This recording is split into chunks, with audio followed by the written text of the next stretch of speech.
I just saw everybody doing this, and I just gotta get my thoughts out there, bro.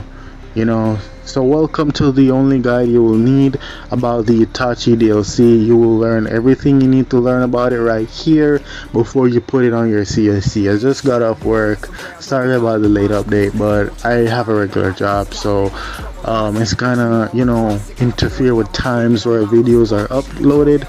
But definitely in the future, probably if I become a full-time YouTuber, I will be able to get these videos to you guys on time. It's literally almost bedtime, and about to bring this out right now. So subscribe, bro. Leave that like.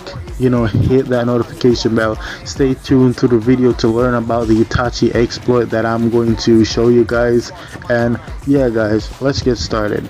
So the first ability we're going to talk about is the Tsukuyomi.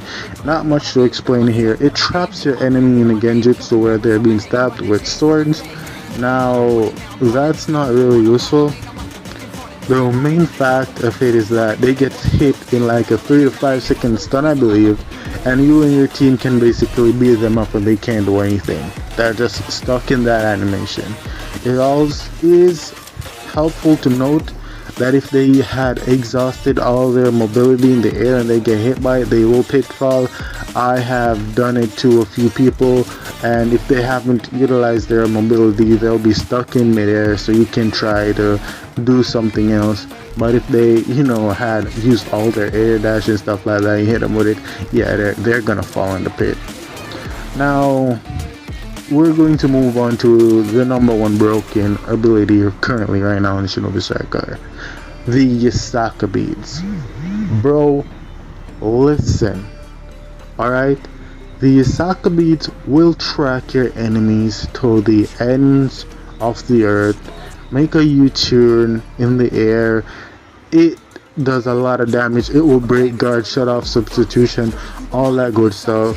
Right, so I'm imagining in the future every healer will be running this. When it comes to combat battle, you'll probably have a defense type that's gonna hold down the flag. Now here's where it gets interesting. This ability has a bug or an exploit. Right now, it goes through walls. Now, I know what you're thinking. That's a lie, right? Wrong. It goes through walls. It just doesn't go through walls from the surface. Now, I'm gonna put a little clip right here and I'll show you exactly what I mean. If you're standing on a surface and your enemy is below the surface, that means that the ninjutsu would explode on the floor. The ninjutsu won't explode on the floor. It will go through the floor and come out from the other side and hit the enemy. But if you're on a flat surface and you can see the enemy where the beads aren't going to go through the floor, then it will explode on the surface. Right, but if your enemy is on a direct platform below you or right next to you and you're standing on it, it's gonna go through the surface and hit your enemies. Just look at me, I'm gonna loop it right here for you guys.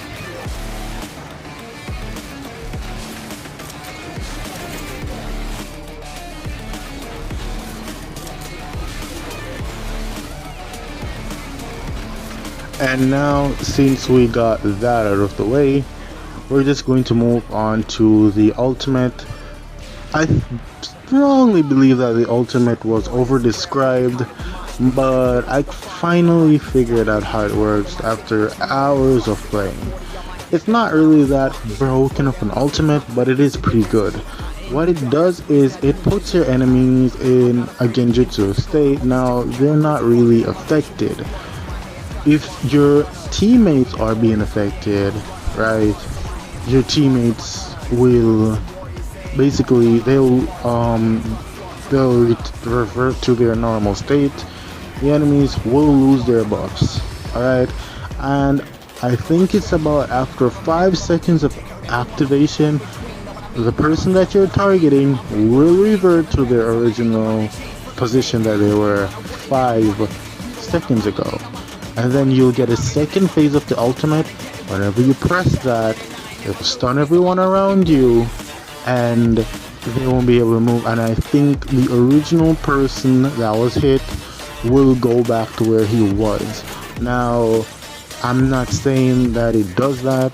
It was just I was just play testing it, and I found some inaccuracy with my friend saying when I use the second phase of the ultimate, he does revert back to where he was, even after reverting to where he was after the first 5 seconds when the first loop happens. Now I am unaware of how long it goes, but I believe if you sit there and wait long enough, your opponent will loop a few times. But it's not as broken as most people would think, where the opponent cannot move. No, they can move, but they'll just loop back every few seconds. You can play test around it and see how long it lasts, then probably strategize how you want to use it from there. But for right now, that's exactly how it is used. I hope you guys find this information helpful, and I'm glad I'm a part of the Shinobi Strikers community. I'll be leaving the rest of the gameplay right now for you guys to, watch me play healer. I am a healer and range main, by the way. If you guys want to find out what we're doing in the future, stay tuned. You already know the drill. Like, subscribe, comment. We're on our way to 100 subs, bro. Let's get this done. I'm out. Peace.